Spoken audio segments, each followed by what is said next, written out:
Ford EXP is back in the garage. Alright, so we're going to finish the restoration of this in the next month or two. It's now the end of April of 2018 and it's been a ridiculously long winter. So a lot of my work's been pushed back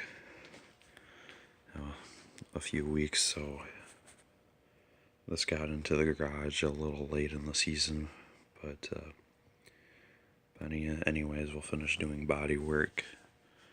I'll have a glass guy come install the windows, and then we'll paint it up, call it good. Oh, and I have to do a few more repairs on the dash first too, because when the best way to get to the dash is when the window is out. So we pulled the window because it had a crack in it, and the window was leaking water all over the gaskets.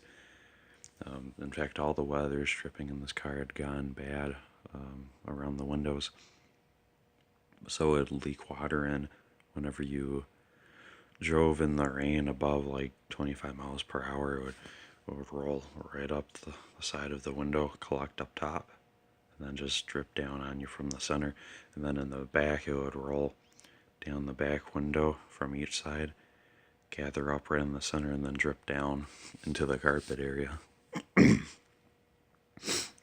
So we pulled out both windows. The front windshield was cracked, so that had to be replaced with a new one, but the back one, we were able to save it because pretty much none of its sealant was gluing it down from the deck led to the window.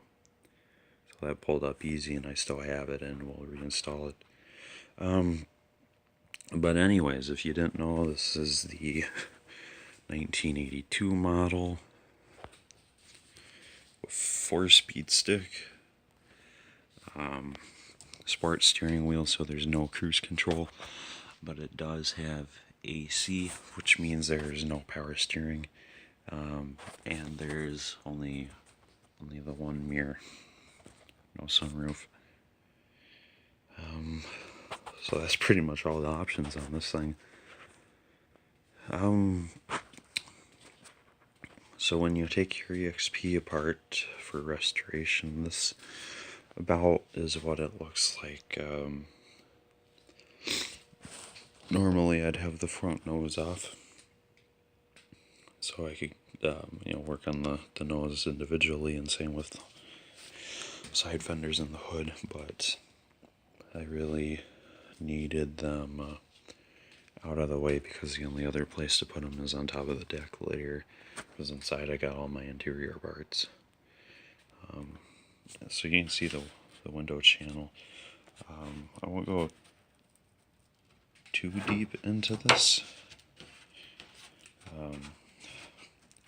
We could always make an in-depth video of this another time, all the window stuff, but yeah, this one had a defrost back window. I think they all did.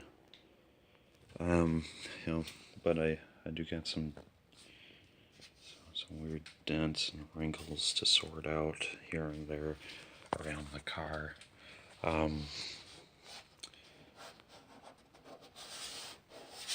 This one I almost sorted out in the fall, but I still have to hammer it in a little bit on the top, because right where this black line is a crease, a little lip, and then from there on it's fine again. But yeah, I just gotta give the top of that line a little whack with a hammer, and then fill in a little bit of a dent there.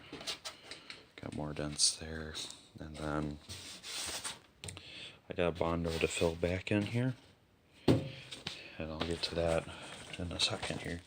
So why do I need so much Bondo on that one side? Well, this side had an accident. Someone had rammed into the car right in here, and stuffed back all of this fender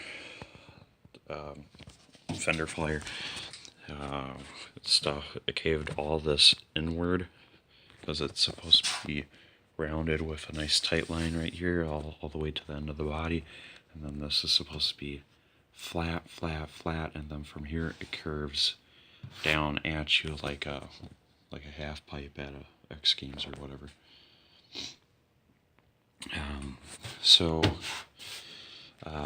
And I noticed that because we had it in here, and I noticed that inside the paint there were a whole bunch of giant cracks and crap. So I started sanding into that so I could lay down more Bondo, and I was just sanding and sanding and sanding until I finally got to the metal. There were pinholes everywhere from when they tried pulling on the fender. They did a crappy job. I figured the accident happened somewhere in the late 90s or late 80s, sometime in the 90s maybe. But I had no idea until I sanded through all that. I had to sand through 3/4 of an inch of Bondo to get to actual metal, and then we popped it out the right way, and now we have a thick layer of skin coat that I've started to sand away. And then that's when I realized that the car was repainted.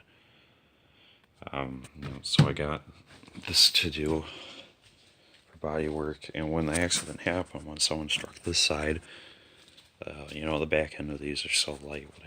I'm sure what happened was when they hit it, this rear end slid into something else. Because there's a few pull holes, but it's mostly just Bondo that's been built up to look right, and I sanded through some of this because I did not like the shape of the fender flare right here. It's kind of hard to see, but you can see that it's rounded right here, and it shouldn't be. It should be a nice tight line like this, and then it just disappears. So I got down to raw metal here. There's not much I can do for pulling that out without making everything else look funny. So what I will do is I'll do some careful sanding right here, because this is a little high, and then I'll fill in a crap ton of Bond over here, some of that lighter skin coat, and then I'll just carry out this line all the way across until it's back to perfect over on this side.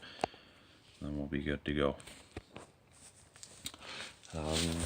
Taillights, all that, I got them all in perfect shape, either in this car or in my other garage where my convertible's hiding at. But we went ahead and repainted all the interior panels. So that's the factory color. It looks kind of green in my camera screen, but it's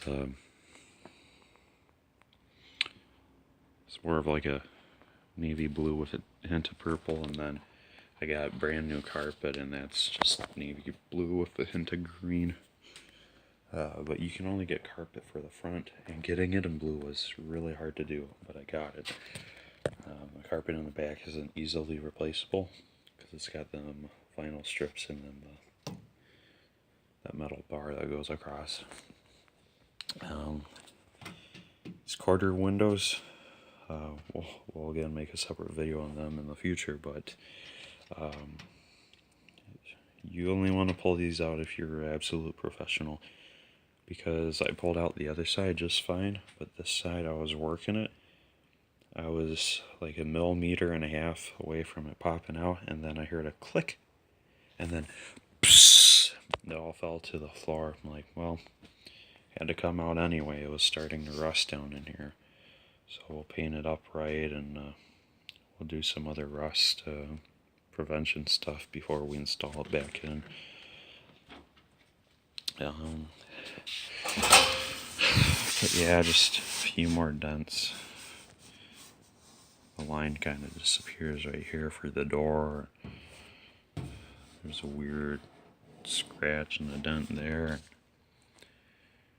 Otherwise, this car is pretty tidy. I fixed up, I think, all of the dents on the quarter panels. I just hammered them out by hand because it's just one metal panel. You just tap away at whatever spot, but the doors are tricky. I had to pop a dent on the other side that was kind of thick. So what I did was I did blow a hammer. I used the hammer end on the inside of the car and then I stuck the handle inside the door. I think it was this area here. So I got most of it, but I just didn't like the line when I was finished, because it was caved in all the way from here to here. But I got both spots except for here, because right here I believe is a window brace. Yes, right there is a spot I can't reach, but what I did was I took a dead below hammer. And I took the hammer end, the mallet end, I set it right there, and then I ran the hilt all the way into this panel with my window up, of course, and I was able to position it right where I wanted to pop out the dent. And then you take the door and then just get it in there, and then push, push, push until you start seeing it come back to shape.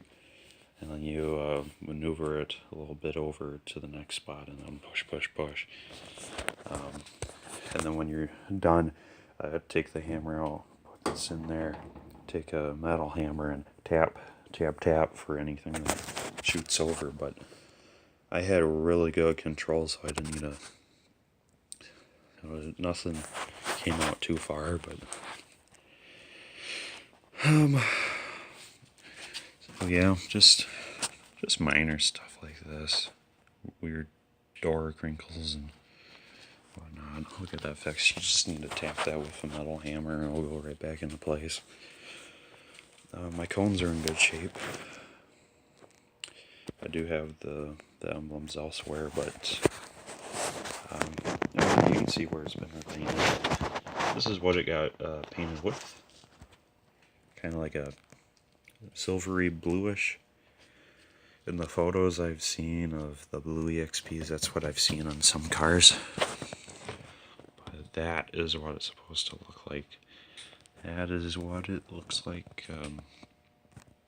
underneath some bright light. If yours was an 82 in blue. That is your color, my friend. And it's awesome. That's what this entire car will be painted in. It's incredible that underneath this repaint was a perfectly good paint that wasn't scratched. I don't even know if they scuffed it up to put the new paint on it, because these flakes came off real easy. But right here, it's like right here they sanded it, maybe right here, and then some here, and that was it. And then they're like, screw it, we're just gonna paint right over it. So yeah, bad preparation. Then my bumper, it may look funny, but it's actually almost sanded to perfection. It's pretty close. Because over time, this is that weird yellow plastic that you'll see on like Fox bodies and Camaros and stuff from the 80s. And it pits, and when it pits, you get these giant craters, and there's nothing but that yellow plastic underneath it. So you just take Bondo. I recommend the thin coat. I use the heavy coat. That's all I had. But you can use thin coat, fill that up, and sand away. Because I got some sanding to do. And then with these cars, you'll just want to make sure that your lines are straight and your lines are tight. Otherwise, it's going to look too rounded like that over there. And it should be sharp, like that bottom line there. Yeah, it's nice and sharp, but yeah, I got a lot more material to remove on that corner, because that entire corner was just pitted through. So yeah, my turn markers are good. What school is this? Aluminum bumper that goes underneath your bumper cover. Like I said, that is aluminum, so that don't rust or anything. It'll last forever. So yeah. Here's my car. I can't wait to get it done. Because when this is all done, I can sit back outside, which means my convertible could come in here or something. So that's it for now, everybody. Oh yeah, my original seats. I think someone dropped a freaking cigarette lighter on this one. Morons. Cigarette lighters should be illegal. Yeah. Then underneath that left seat is where I found my build sheet. If yours is still original, you'll find your build sheet under there. But yeah, I had door panels. The headliner I'm replacing, because what happens is there's like a bazillion pop tabs and they all break and stuff, and then these sag over time because they start coming unglued from the cardboard. But like I said, I will make my own. I got new vinyl material for that of a similar color. I'll put that up in there and it'll look perfect again. Then put the dome light back on and then done. So yeah, that's my baby. Tell the crows to shut up.